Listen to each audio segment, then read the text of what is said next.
I created a series of videos about the characteristics that you need as a pastor's wife.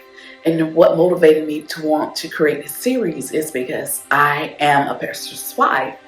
And for years, I felt that I wasn't a good pastor's wife, only because there are certain things that I've seen a lot of other pastors' wives does in the small churches that I'm not good at. For example, I'm not a preacher.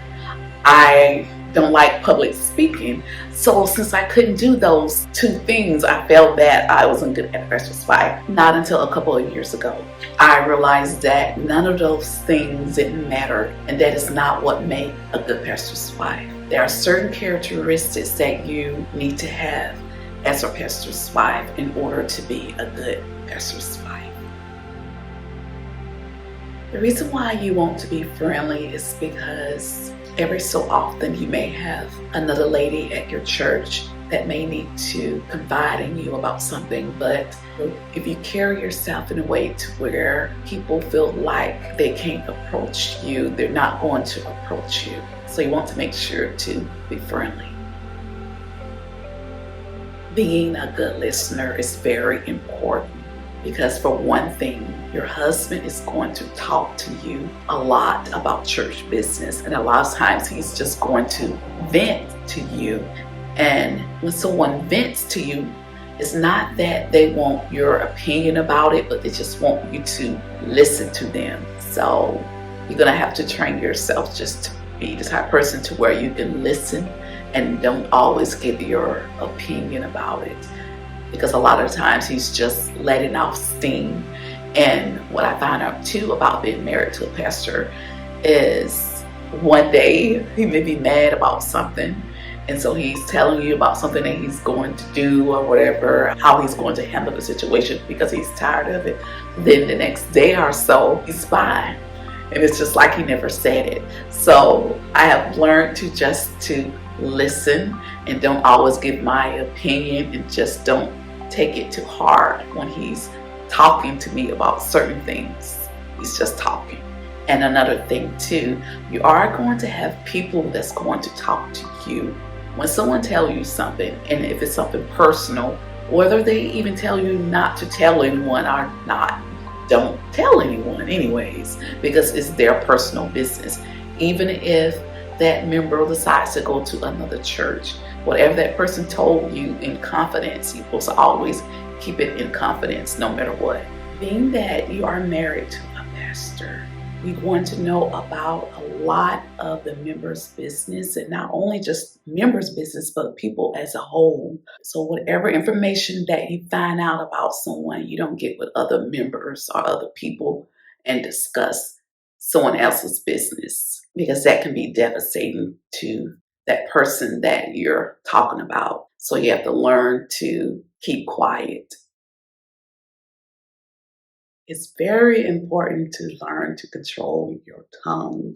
I've been a pastor's wife for 29 and a half years now, and I have learned that there's certain things that you don't need to talk to another member about, especially when it comes to your personal business. And a lot of other pastors' wives mess up at is that they discuss their personal business with a member because they consider that person as their friend, and it could be your friend, but it's just that even if the member is your best friend, you have to be very careful. And you may wonder, okay, well, what do I supposed to do when I have something that I need to discuss with someone and it's about my marriage? You can talk to a professional, or you can find a mentor. What's good about talking to a professional or finding a mentor is that they're going to give you good advice, and they're not going to tell you something that's going to be beneficial for them or something that's going to hurt you or ruin your marriage, which in the long run could ruin your church. So you have to be careful about that, because some people have evil motives. So you just can't talk to anyone. Being able to discern people is very important as a pastor's wife. And the reason why is because everybody that act like that they are with you, a lot of the times, those are the ones that's really against you. So you have to be careful. You're going to have to learn to pay attention, be slow to speak, and to be watchful. Because one of the main things that I can say that I noticed since my husband and I have been in ministry is that we have a lot of enemies.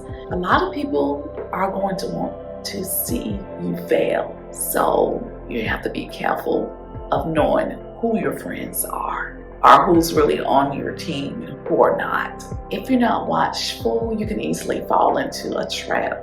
So you have to be careful. I hope you enjoyed this video, and if so, let me know in the comments. And also, I want to know what tip that stood out to you the most.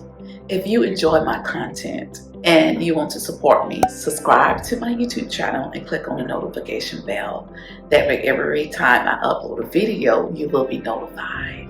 I have a Facebook group called Chats with Flo, and it's all about self-improvement. I would love it if you come and join.